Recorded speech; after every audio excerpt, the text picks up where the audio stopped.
Well, Dan Perry is the former head of the Associated Press in Europe, the Middle East and Africa, joins us live from Tel Aviv. Good to have you with us. So what Israel was seeking at this stage was to have the whole case thrown out of court. It failed to get that today, right? Yeah, it's a mixed bag for Israel. They had hoped, indeed, for the court to declare that this is not genocide, which, by the way, as someone who knows the UN Genocide Convention by heart, I have to personally agree that, indeed, the term does not apply. Genocide may be the one thing that Israel is not guilty of in Gaza. So, yes, Israel is disappointed that that was not stated outright. On the other hand, there had been fear that the court would order a halt to the fighting, would issue a temporary injunction demanding an end to the fighting. Now, remember, the court doesn't have powers of enforcement. That would then go to the UN Security Council. Presumably, the U.S. would have vetoed it there, but it would have been very awkward for Israel. That didn't happen.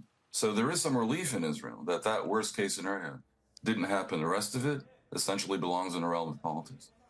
Right, and you've pointed out your personal opinion, but of course, coming back to the fact of the story today, that this court found plausibility of the intent to commit genocide on 6 provisional measures. This Thank puts you for correcting Israel... that, but the court did not find implausible, to be accurate. Right, and it ordered Israel to take 6 measures to prevent genocide. That puts Israel in a very difficult position, doesn't it? Especially vis-a-vis world opinion. If you've been told on 6 counts to change your behavior, that's not a good day for you, is it? Again, I revert to what I said. There had been fear in Israel that the court would order an end to the fighting. That didn't happen. Sure, Israel got wrapped on the knuckles, and I can't argue with that particular ruling by the court, but I underscore the ICJ does not have powers of enforcement. Only the UN Security Council can do that. Countries across the world. Just to correct for viewers, its rulings Please, if are I binding. may speak.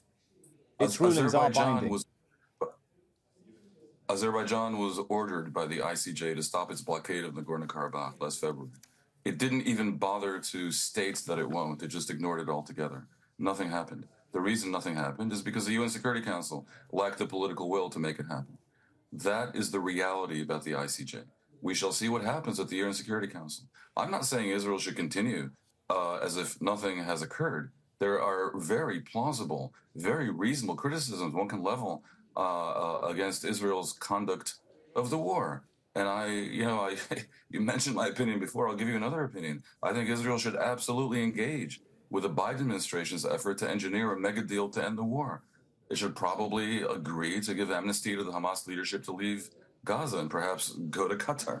But it's a complex situation. And there is disappointment in Israel, by the way, for sure, that the court did not state clearly an understanding of what actually happened here in a larger scheme of things, which is that the government of Gaza, in the form of Hamas, staged what is, without question, a genocidal invasion of Israel on October 7th, and Israel's reacting to it and has decided on something that I believe the entire Western world, at least, agrees, which is that Hamas. All right, let me just correct one thing you said. Actually, in the summary judgment, it does reference the October 7th attacks. But anyway, coming away from Azerbaijan and other, well, because the case put forward by South Africa was to focus on prevention of genocide by Israel. I believe that's relevant to the question of whether the court's judgments are binding. Question at hand now, is this going to increase the split between the Biden administration and the Netanyahu government?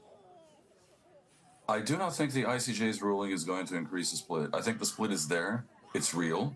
Biden needs the war to end quickly. Biden needs Israel to engage with what I believe are his good faith efforts to create a landscape that enables a lot of good things for the region, which might include a Sunni Israel Western axis against Iran, which might include, indeed, the removal of Hamas from power in Gaza, which I think the entire Western world wants, which might include a return of the hostages to Israel, those who are alive.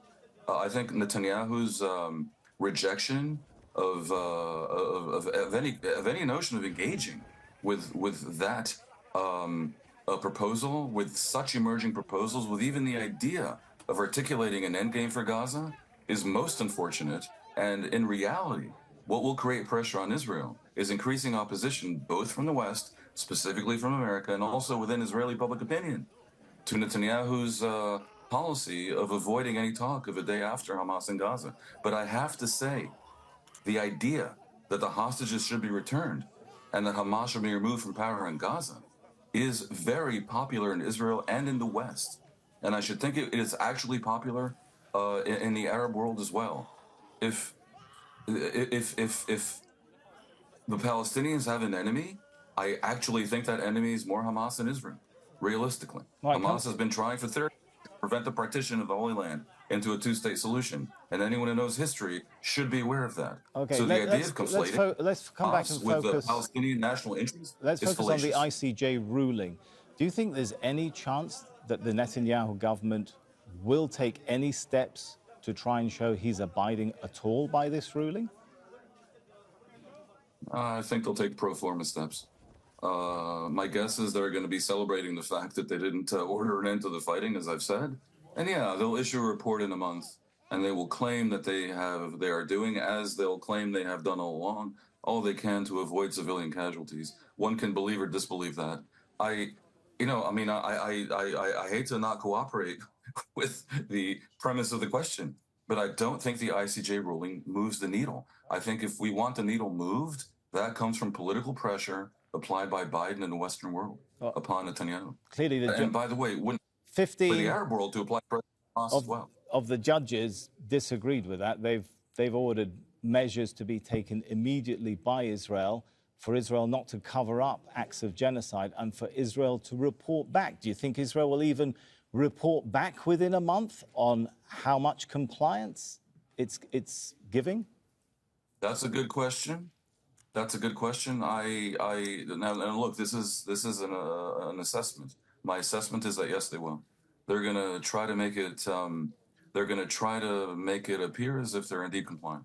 But with the content of that report within a month, will it satisfy Israel's critics? I'm skeptical. All right. Thanks so much, Dan Perry, for joining us. Thank you.